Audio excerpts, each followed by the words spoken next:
I know. I just had the most fabulous time here in Mexico. What a great idea for a honeymoon. Too bad you can't be here with me, Brian. But, I just had the most fabulous meal. Yeah, let me find out what it was. I don't, hold on. Waiter, See? What did I just eat? Lengua de cabra. I'm sorry, I don't speak Mexican. Goat's tongue. Honey, I'm gonna have to call you back. Well, hello there. What's your name? Who invited you to my party? Dressed up like that. It's time to go. You better get out of my house. You gotta go. You gotta go. Only the party people. You gotta go. I don't think you heard me. Get out of my house. Mark. Okay, everyone, just do this. This was a 3 panty wringer episode. Next. What was up with that? Well, full moon. Moon's everywhere. Mm-hmm. Moon's over my hammy. Garden of Eden out at the Y.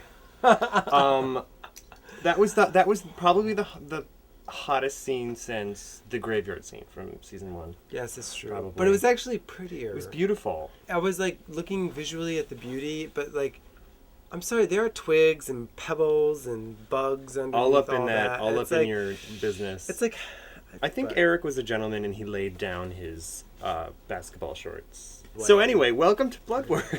Yeah, so let's move on. Moving on. I'm Brian.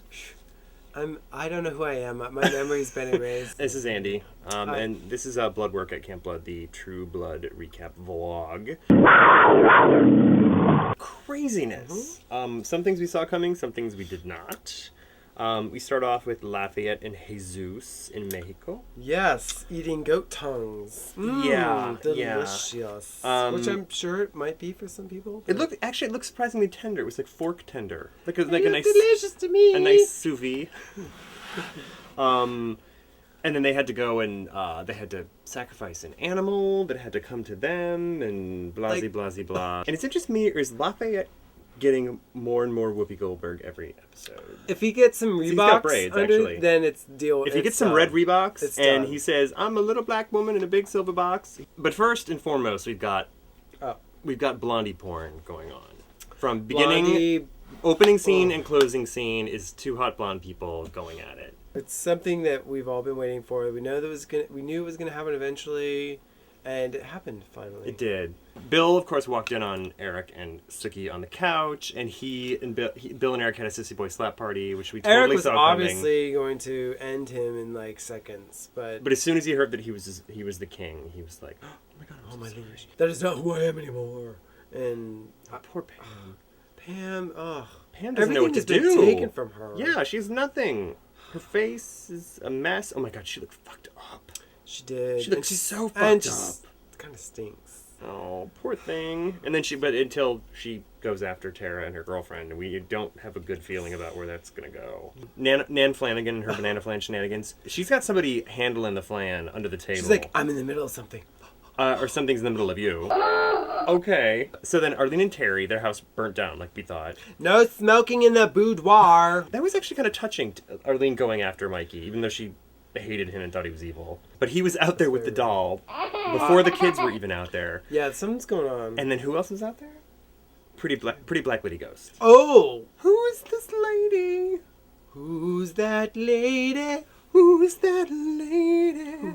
Sexy black ghost lady. I don't know, but she comes back next week, so I'm looking forward to finding out. Her dress was kind of I didn't even notice. Old-timey-ish. So we don't know. I don't know. And I like that Terry had his armadillo.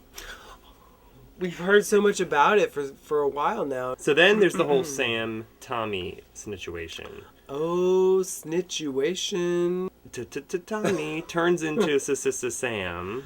Ooh, which is not a bad thing. But it's a bad thing because he's fooling around with Sam's business. It reminded me of kind of when Faith and Buffy switched bodies on Buffy. And so the actors got to kind of impersonate each other, which is kind of fun. So Sam Sam, the actor, like is kind of impersonating the actor who plays Tommy a little bit, which is fun. And he fires Sookie. He basically does all the shit that Sam would never do. I love that they're giving actor Sam, who plays character Sam, challenge, something fun to do. And because he's such a great actor. Like, maybe he's going to transform into Maxine and try to swindle her money out from under her now. He could turn into anybody now. Sam's not going to be too happy when he figures out what Tommy did to him. He slept with the girl that he's got the hots for. Meanwhile, Andy and Holly have a flirtation going on. So when he picked up that recliner... Showing those burnt. You work at Andy Belfleur. Especially that uniform. You walk that down... Fifth Avenue. Raynard Parish. Louisiana Avenue. Raynard Parish, frontage road number 7. So Alcide and Debbie, they live in a model home? Is that the idea I got? Because it was like the most generically decorated. No. It looked like a direct buy warehouse. Yeah, and did he bring you home Popeyes for Debbie? And I swear to God, I thought that was a bag of... He was like, I brought you dinner, throw it on the floor. Here's your 2-piece and a biscuit. And how do these people have body? Like, they're drinking pizza and beer, eating Popeyes and going to diners and having... What the... Sign me up. I'm upset. It's okay.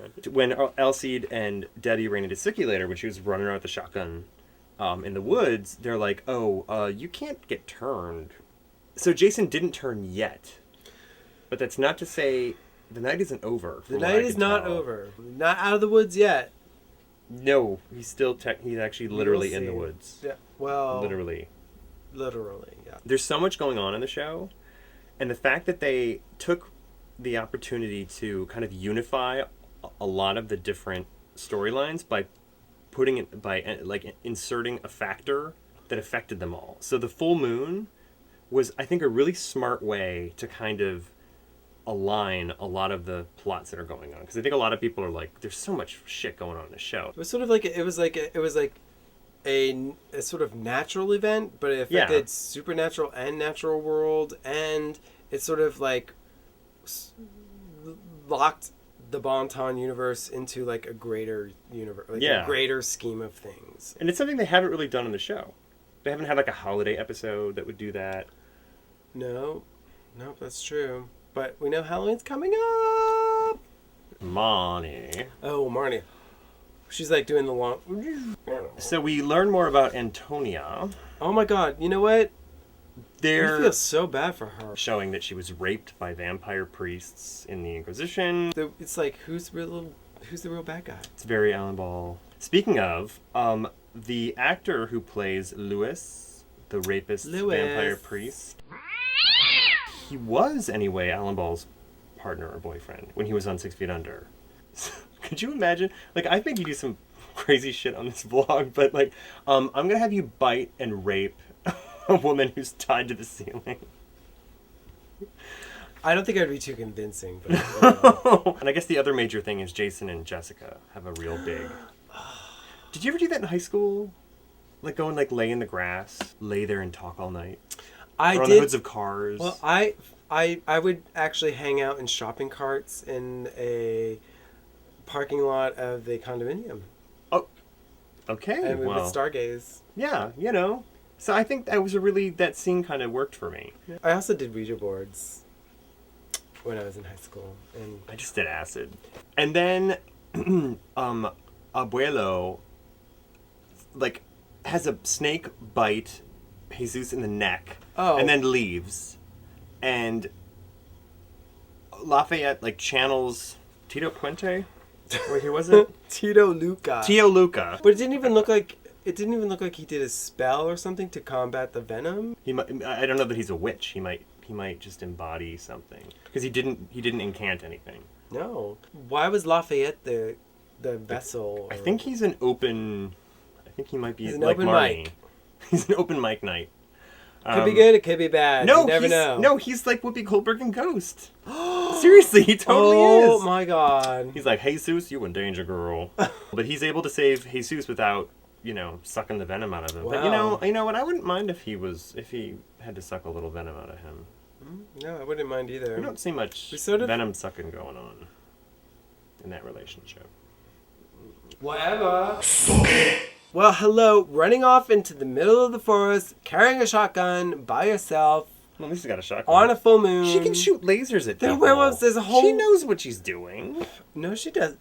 No, she knows she can people away if she does not know how to control that yet. I think she's getting better at it. Just having a shotgun and being like, oh my god, there's a whole town of werewolves around you. It's a full moon. You don't go out into the woods. There are critters and shit. There was a rat in our backyard the other night, so let's not go there. So my whatever Suki moment was the fact that she's like, Jason, I'm going to keep an eye on you. I'm going to go inside and get a beer. You want one?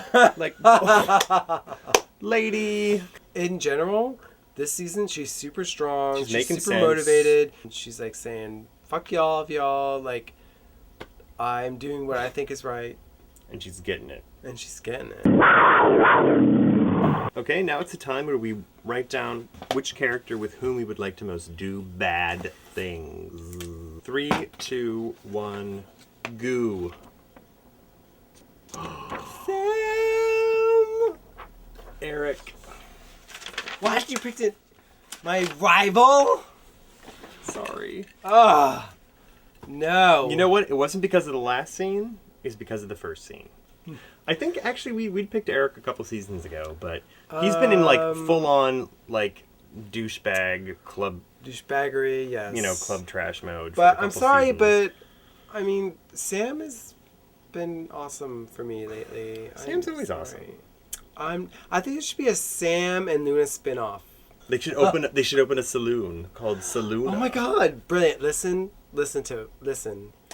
Anyway. You're so mad. You're so mad. We've been married less than a week and already we're fighting over other men. Oh, I'm witch slapping Bill's assistant that went down to talk to Marnie. Oh, Father Lewis. Father Lewis, if you recognize somebody that burned every vampire within like a 500-mile radius, including your maker, wouldn't you just be like, it's time to go? No, you don't go downstairs and be like, oh, hey girl, how's it been? And, you know, your ass is grass. You know, this is so lame, but I'm going to witch slap Jessica. Jessica, I love you, but I want you to get your shit together. Like, you get promoted, and then the first night you get promoted, you run out of your job and vanish for the entire night. Just because there's some hot piece of tail and a wife beater, like, wandering around the woods. No, don't give in to your tater tot feelings for Jason. You only got the job because 2 people called out because their houses burned down. And then you, like, run off into the woods. And even Jessica. You're not Employee of the Month, Jessica, and for that, you get my witch slap. This week's Witch Bucket question is from... Who's it from? Tell me. Laura 33. My question to both of you. If you had the power to be a skinwalker, as we know Tommy will be, it really says Tommy, for one day, who would you want to shift into and why? Or would you want to at all? I guess if I could be anyone... Oh, you know what? I would want to be... This is really tough. I'd want to be somebody famous to, like, give them a day off so that I would attract all of the paparazzi away from them. Lindsay Lohan? I want to be Lindsay Lohan because girl needs a day off. Girlfriend needs a break. I would love her to come outside of her house one day and, like, there be no photographers and her realize that, like, she can actually be a normal person and then maybe she'll, like, grow her brain back and make Mean Girls too.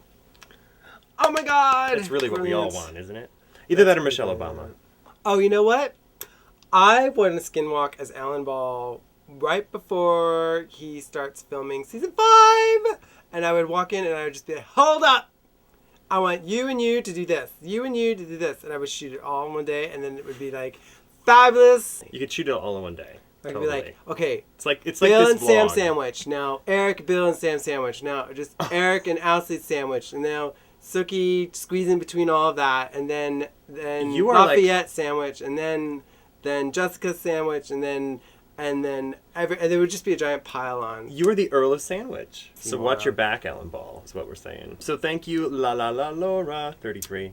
for your question. You will be entered into the drawing. The coveted drawing. At the end of this season. So if you want to have your question considered for the next week's Which Bucket, leave it in the blog post comments or the YouTube comments or tweet it to Camp Blood Buzz. The Nielsen rating came in and it is a 7. The Brigitte Nielsen rating. For me, it felt a little slow in the beginning, but then it picked up by the end, and there's a lot of interesting things happening. But I appreciate the sexy, Eric on Sookie thing that finally is starting to happen. That was a long time coming. I liked it quite a bit, actually. I did too. I'd say don't get me wrong. 8. I love that we finally got somewhere with the baby doll, Arlene, but and did Terry we? story. Well, we It's did. still We evolving, know it's there's still some, but we folding. know there is some other entity involved, which I like. I like that the Jason stuff is not nearly as obvious as we thought it was going to be, which is kind of cool. I thought Sam Trammell was hilarious this week, and I swear to God that is Marshall Ullman's voice. I swear to God. I love the Jason and Jessica scene. I hate where it's going, but I love the scene. I think the whole flashback, Marnie's flashback to, it was like the Devils or like Burn Witch Burn or Witchfinder General. Which I they love. have a good spin on it because you think that the witch is like this evil person, and it's like she was abused and really screwed up. We need to figure out who Tito Puente is, or he's Taco a Chulo. So between the two of us, that is a 7.5, which I think actually we've given, out of 6 episodes, we've given 7.5s to, I think, 5 out of the 6 episodes.